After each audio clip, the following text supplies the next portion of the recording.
আমরা এমন এক নবীর উম্মত, এমন এক নবীর উম্মত, যেই নবীর উসিলাতে অন্ধ ব্যক্তি তার অন্ধত্ব থেকে মুক্তি পেয়ে গেছে। অন্ধ মানুষ যে নবীর উসিলাতে নিজের দৃষ্টিকে ফিরে পেয়েছে আল্লাহ রাব্বুল ইজ্জাতের কাছ থেকে। সাহাবী নবী করিম সাল্লাল্লাহু আলাইহি ওয়াসাল্লামের সাহাবী হযরত হুনায়ফা রাদিয়াল্লাহু তাআলা আনহু বর্ণনা করেন, একদা রাসূলুল্লাহ সাল্লাল্লাহু আলাইহি ওয়াসাল্লামের দরবারে এক পুরুষ লোক এসে বলল, ইয়া রাসূলুল্লাহ, ইয়া হাবিবাল্লাহ। সাহাবীর নাম হলো উসমান ইবনে হুনাইফ। উসমান ইবনে হুনাইফ রাদিয়াল্লাহু তাআলা আনহু বর্ণনা করেন, এক লোক এসে বলে, ইয়া রাসূলুল্লাহ, আমি চোখে দেখতে পাই না, আমার জন্য আল্লাহ রাব্বুল ইজ্জাতের কাছে দোয়া করেন যেন আল্লাহ তাআলা কি করেন, আমার দৃষ্টি ফিরিয়ে দেন। নবী মুহাম্মদ রাসূলুল্লাহ সাল্লাল্লাহু আলাইহি ওয়াসাল্লাম বলেন, তোমার জন্য দোয়া করব না, তুমি সবর করবে। যদি সবর করো তাহলে আল্লাহ রাব্বুল ইজ্জাত তোমাকে আখিরাতে উত্তম বদলা, উত্তম বিনিময় দান করবেন। কি করবা? তুমি সবর করবা, ধৈর্য ধরবা, তাকে আমি তোমার জন্য দোয়া করব যে আল্লাহ তাআলা তোমার দৃষ্টি ফিরিয়ে দেন। ওই সাহাবী উত্তর করলেন, ইয়া রাসূলুল্লাহ, ইয়া হাবিবাল্লাহ, আমি ধৈর্য ধরতে পারবো না, আমি ধৈর্য ধরতে পারবো না, আমার জন্য আল্লাহর কাছে দোয়া করেন। কি কর? সাহাবী কি বললেন? আমি ধৈর্য ধরতে পারবো না, আপনি আল্লাহর কাছে দোয়া করেন যেন আল্লাহ তাআলা আমার চোখ ভালো করে দেন। ঠিক এমন এক ঘটনা আরেক মহিলা সাহাবিয়া নবী আলাইহিস সালাতু ওয়াস সালামের দরবারে হাজির হলেন। নবী আলাইহিস সালাতু ওয়াস সালাম কি বলেন, ইয়া রাসূলুল্লাহ, ইয়া হাবিবাল্লাহ, আমি মৃগী রোগে আক্রান্ত। কি রোগ? মৃগী রোগে আক্রান্ত। যখন আমার এই রোগের প্রভাব দেখা দেয় আমার শরীরে, তখন আমি ছটফট করতে থাকি, মাটিতে গড়াগড়ি খেতে থাকি, পরে আমার সতর খুলে যায়, আমার অনেক কষ্ট হয়। আপনি আল্লাহর কাছে দোয়া করেন যেন আল্লাহ রাব্বুল ইজ্জাত আমাকে এই রোগ থেকে মুক্তি দান করেন। নবী মুহাম্মদুর রাসূলুল্লাহ সাল্লাল্লাহু আলাইহি ওয়াসাল্লাম বলেন, ও আল্লাহর বান্দী, যদি তুমি ধৈর্য ধরো, সবর করো, তাহলে আল্লাহ রাব্বুল ইজ্জাত কিয়ামতে তোমাকে জান্নাত দান করবেন। সুবহানাল্লাহ।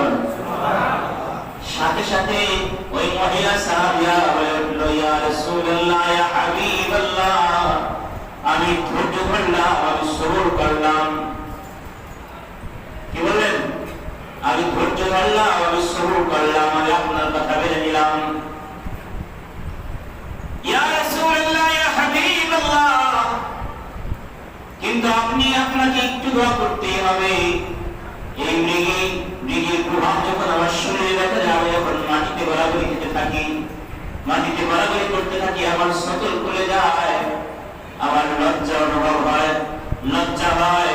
আপনি দোয়া করেন যেন আমার সতর না খুলে যায়। রোগ থাক, আমি ধৈর্য ধরবো, কিন্তু আমার সতর যেন না খুলে।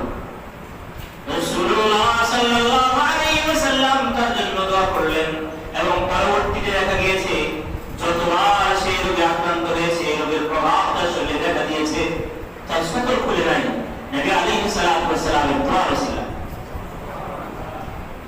দুই ঘটনা থেকে শিক্ষণীয় বিষয় হলো, দুই ঘটনায় দেখার বিষয় হলো, মহিলাদের থেকে পুরুষেরা তো বেশি ধৈর্যশীল, বেশি শক্তিশালী, বেশি সহনশীল, কিন্তু পুরুষ সাহাবী সে বলল, আমি ধৈর্য ধরতে পারবো না, আর মহিলা সাহাবী বলল, আমি ধৈর্য ধরলাম। ধৈর্যের সবক পেয়ে নিলেন, পুরুষ সাহাবী মানতে পারল না। এর অর্থ হলো মুফাসসিরিন কাম লেখেন, সাহাবী পুরুষ সাহাবী নবী আলাইহিস সালাতু ওয়াস সালামকে দেখার জন্য পাগল ছিল। সে তো অন্ধ ছিল, এখানে সে অন্ধ, আর একজন হলো সে অন্ধ না, নবীকে দেখার যে পিপাসা, সেই পিপাসা তার ছিল না। কিন্তু অন্ধ ব্যক্তিরা নবীকে দেখার পিপাসা ছিল বিধান সে নবী আলাইহিস সালাতু ওয়াস সালামের শেখানো সেই সবক পারেন। এজন্য বলছে হে আল্লাহর রাসূল আমার ধৈর্য ধরতে পারছি না, আমার সহ্য হচ্ছে না, আপনি আল্লাহর কাছে দোয়া করুন আল্লাহ রাব্বুল ইজ্জত যেন আমার চোখকে ভালো করে দেন, আমি যেন তার হাবিবের মুখটা দেখতে পারি। নবী আলাইহিস সালাতু ওয়াস সালাম তাকে দোয়া শিক্ষা দিয়েছেন। আল্লাহুম্মা ইন্নী আসআলুকা ওয়া আতাওয়াজ্জাহু ইলাইকা বিনবিয়্যির রাহমা। হে আল্লাহ, ইন্নী আসআলুকা, আমি আপনার কাছে চাই, ওয়া আতাওয়াজ্জাহু ইলাইকা, এবং আপনার দিকে মুতাওয়াজ্জিহ হয়ে আপনার দিকে ফিরে এসেছি বিনবিয়্যির রাহমা, রাহমাতওয়ালা নবীর ওসিলা। কার ওসিলা দিয়েছেন কার? নবী মুহাম্মদুর রাসূলুল্লাহ সাল্লাল্লাহু আলাইহি ওয়াসাল্লাম। এরপরে আবার শেষাংশে বলেন ইয়া মুহাম্মদ সাল্লাল্লাহু আলাইহি ওয়াসাল্লাম ইন্নী ক্বাদ তাওয়াজ্জাহতু ইলাইকা ইলা ইলমি ক্বাদ তাওয়াজ্জাহতু বিকা ইলা রাব্বি ফি হাজাতি হাযা লিতুযা। হে মুহাম্মদ সাল্লাল্লাহু আলাইহি ওয়াসাল্লাম, আমি আপনার ওসিলা আল্লাহ রাব্বুল ইজ্জতের কাছে, আমার রবের কাছে আমার এই হাজতকে পেশ করছি, যেন আল্লাহ রাব্বুল ইজ্জত আমার হাজতকে পুরা করে আমার চোখের দৃষ্টি ফিরিয়ে দেন। কাকে ওসিলা হিসেবে পেশ করলেন? নবী মুহাম্মদ রাসূলুল্লাহ সাল্লাল্লাহু আলাইহি ওয়াসাল্লাম। বর্ণনাকারী সাহাবী উসমান ইবনে হুযায়ফা রাদিয়াল্লাহু তাআলা আনহু বলেন, এই দোয়া করার সাথে সাথে আল্লাহ রাব্বুল ইজ্জতের কুদরতে তার চোখের দৃষ্টি আল্লাহ রাব্বুল ইজ্জত তাকে ফিরিয়ে দিয়েছে। সুবহানাল্লাহ। নবী মুহাম্মদ রাসূলুল্লাহ সাল্লাল্লাহু আলাইহি ওয়াসাল্লাম এমন এক নবী যে নবী মুহাম্মদ রাসূলুল্লাহ সাল্লাল্লাহু আলাইহি ওয়াসাল্লামের ওসিলায় পৃথিবীর সৃষ্টি হওয়ার পরে সর্বপ্রথম যে দোয়াটি আল্লাহ রাব্বুল ইজ্জত কবুল করেছেন, সেই দোয়াটা কবুল করেছেন আমাদের নবী বিশ্বনবী মুহাম্মদ রাসূলুল্লাহ সাল্লাল্লাহু আলাইহি ওয়াসাল্লামের ওসিলায় করার কারণে। সুবহানাল্লাহ। সুবহানাল্লাহ। হযরত আদম আলাইহিস সালাতু ওয়াস সালাম আল্লাহ রাব্বুল ইজ্জতের কাছে বছর কি বছর, অনেক বছর কান্নাকাটি করেছেন। অনেক দিন কান্নাকাটি করার পরে আল্লাহ রাব্বুল ইজ্জত তাকে maaf করেননি। শেষ পর্যন্ত আল্লাহ রাব্বুল ইজ্জতের কাছে আদম আলাইহিস সালাতু ওয়াস সালাম দোয়া করে বলেন, আল্লাহকে ডেকে বলেন, ইয়া রাব্বি আসআলুকা বিহাক্কি মুহাম্মাদিন আন গফরতা লি। ইয়া রাব্বি আসআলুকা বিহাক্কি মুহাম্মাদিন সাল্লাল্লাহু আলাইহি ওয়াসাল্লাম আন গফরতা লি। হে আমার রব, আমি মুহাম্মদ রাসূলুল্লাহ সাল্লাল্লাহু আলাইহি ওয়াসাল্লামের ওসিলায়, মুহাম্মাদের ওসিলায়, বলেন মুহাম্মাদের ওসিলায় আপনার কাছে ক্ষমা চাই।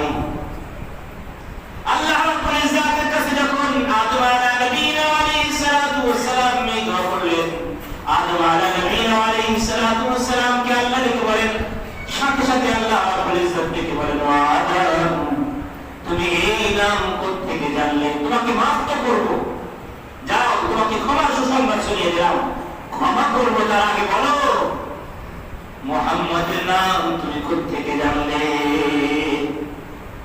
আদম আলাইহিস সালাতু ওয়াস সালাম বলেন, ইয়া আল্লাহ, আপনি যখন আমাকে প্রথমে সৃষ্টি করেছেন, সৃষ্টি করার সাথে সাথে আমার মধ্যে রূহ ফুঁকে দেওয়ার সাথে সাথে, আমার মধ্যে জান সঞ্চার হওয়ার সাথে সাথে, প্রথম যখন আমি চোখ খুলেছি আরশে আজিমের উপরে আমার চোখ গিয়েছে, আমার দৃষ্টি গিয়েছে, সেখানে আমি লেখা দেখতে পেয়েছি, সেখানে লেখা দেখতে পেয়েছি লা ইলাহা ইল্লাল্লাহ মুহাম্মাদুর রাসূলুল্লাহ সাল্লাল্লাহু আলাইহি ওয়াসাল্লাম। তো আমি চিন্তা করেছি যে আল্লাহ রাব্বুল ইজ্জত যেহেতু তার নামের সাথে এই নামটা লিখে রেখেছেন, অবশ্যই আল্লাহ রাব্বুল ইজ্জতের পছন্দনীয় কেউ হবে। এজন্য আমি এই নাম দিয়ে আপনার কাছে, এই নামের ওসিলায় আপনার কাছে ক্ষমা চেয়েছি। আল্লাহ রাব্বুল ইজ্জত বলেন, হে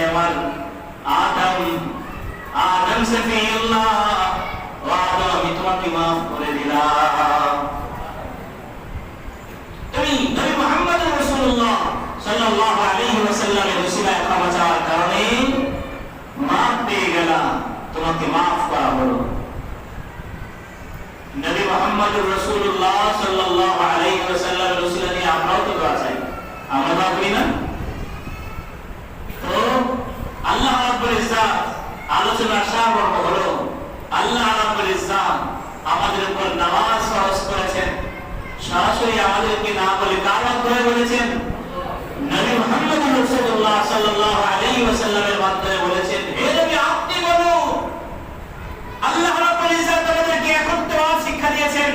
আল্লাহ ছাড়া অন্য কারো ইবাদত করা যাবে না, আল্লাহ ছাড়া অন্য কাউকে ইলাহ মানা যাবে না, উপাস্য হিসেবে গ্রহণ করা যাবে না। আল্লাহ তাআলা তার হাবিবকে ডেকে বলেন, বল হে নবী আপনি বলুন আল্লাহু আহাদ, আল্লাহ এক অদ্বিতীয়। আল্লাহ রাব্বুল ইজ্জাত আমাদের থেকে নামাজের মতো ইবাদত গ্রহণ করেন। নামাজ আমাদের উপর বাধ্যতামূলক করেছেন, সরাসরি না বলে কার মাধ্যমে বলিয়েছেন?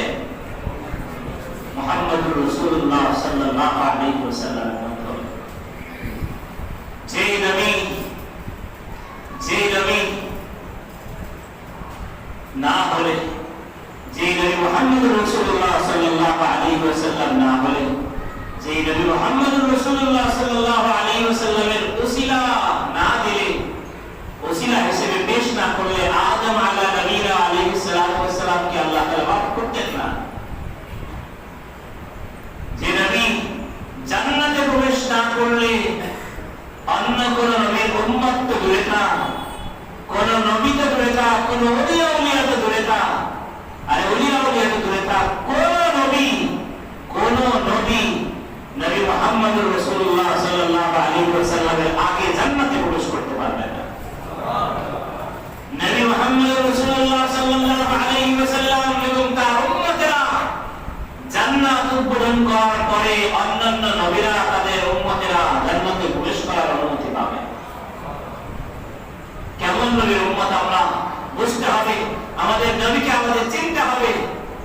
আমরা আমাদের নবী ইজ্জত বুঝি না, কদর বুঝি না বিধায় নবীকে যারা গালাগালি করে, নবীকে নিয়ে যারা ব্যঙ্গ বিদ্রুপ করে, তাদের বিরুদ্ধে তাদের জন্য আমাদের গুসা আসে না।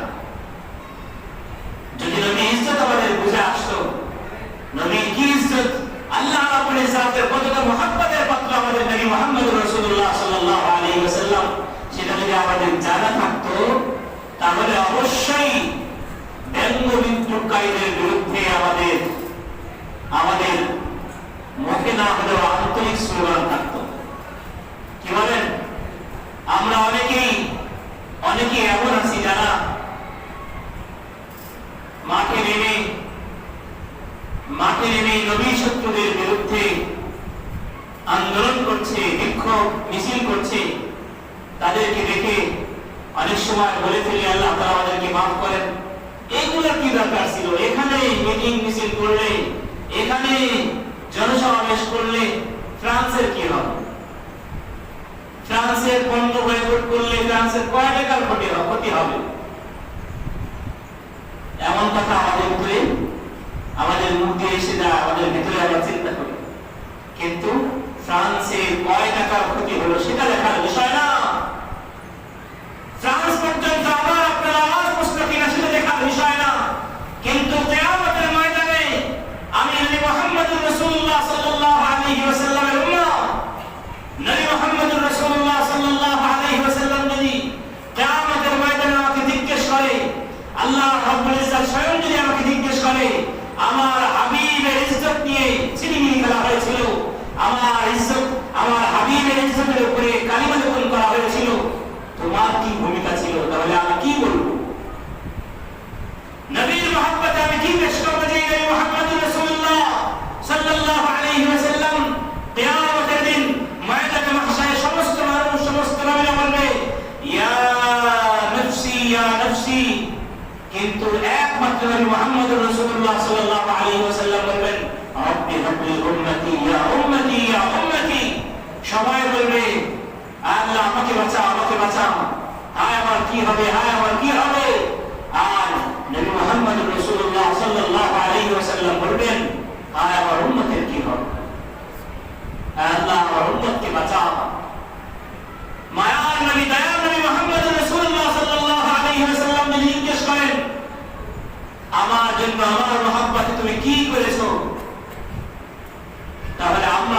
কি জবাব দিব? এই এই ভয়ে নবীর মহব্বত প্রকাশার্থে, নবীর মহব্বত প্রকাশ করার জন্য মাঠে আমার দরকার আছে না নাই? ভবিষ্যতে সুযোগ পেয়ে আমরা নামবো না নামবো না? আল্লাহ বলেছে তোমাদের সকলকে নবী প্রেমে বহিঃপ্রকাশ ঘটানোর জন্য তৌফিক দান করেন। নবী প্রেমের জাহির করার তৌফিক দান করেন। লা ইলাহা ইল্লাল্লাহ মুহাম্মাদুর রাসূলুল্লাহ এর আরেক মতলব হলো লা ইলাহা ইল্লাল্লাহ গোপন বিষয় দেখানো যায় না। মুহাম্মাদুর রাসূলুল্লাহ এটা জাহিরি বিষয়, এটা লুকানো যায় না, এটা প্রকাশ হয়ে যায়। মুহাম্মাদুর রাসূলুল্লাহ এই অংশ লুকানোর বিষয় না, এটা প্রকাশ করার বিষয়। আমি রাসূলের উম্মত, আমি রাসূলকে ভালোবাসি, এটা প্রকাশ করতে হবে।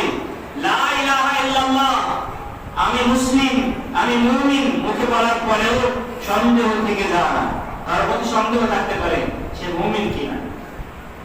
কিন্তু মুহাম্মাদুর রাসূলুল্লাহ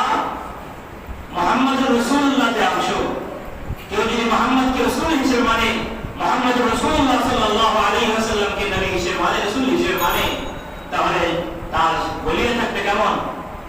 এই যে বলিয়া, এটা আমার, এই যে দাড়ি টুপি পাগড়ি জুব্বা,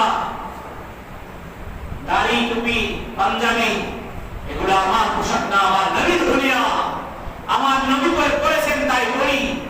এই আশা যে এই হুলিয়া দেখে, এই চিত্র দেখে আল্লাহ রাব্বুল ইজ্জত তার হাবিবের হুলিয়া দেখে, তার হাবিবের চিত্র অবলম্বন করার কারণে, তার হাবিবকে নকল করার কারণে আমি গুনাহগারকে আল্লাহ রাব্বুল ইজ্জত কিয়ামতের ময়দানে মাফ করে দিবেন, জাহান্নাম থেকে মুক্তি দিয়ে দিবেন। এই আশায় নবীর হুলিয়া নিয়েছি, নবীকে নকল করতে চেষ্টা করছি। আল্লাহ রাব্বুল ইজ্জত আমাদের সকলকে পরিপূর্ণভাবে নবী মুহাম্মদুর রাসূলুল্লাহ সাল্লাল্লাহু আলাইহি ওয়াসাল্লামের ইত্তিবা অনুসরণ করার তৌফিক দান করেন। নবী মুহাম্মদুর রাসূলুল্লাহ সাল্লাল্লাহু আলাইহি ওয়াসাল্লামের মহব্বত, আল্লাহর মহব্বত, আল্লাহর রাসূলের মহব্বত দুনিয়া অন্য সকলের থেকে আমাদের অন্তরে বেশি জায়গা দেওয়ার তৌফিক দান করেন। আমিন। ওয়া আখিরু দাওয়ানা আলহামদুলিল্লাহি রাব্বিল আলামিন।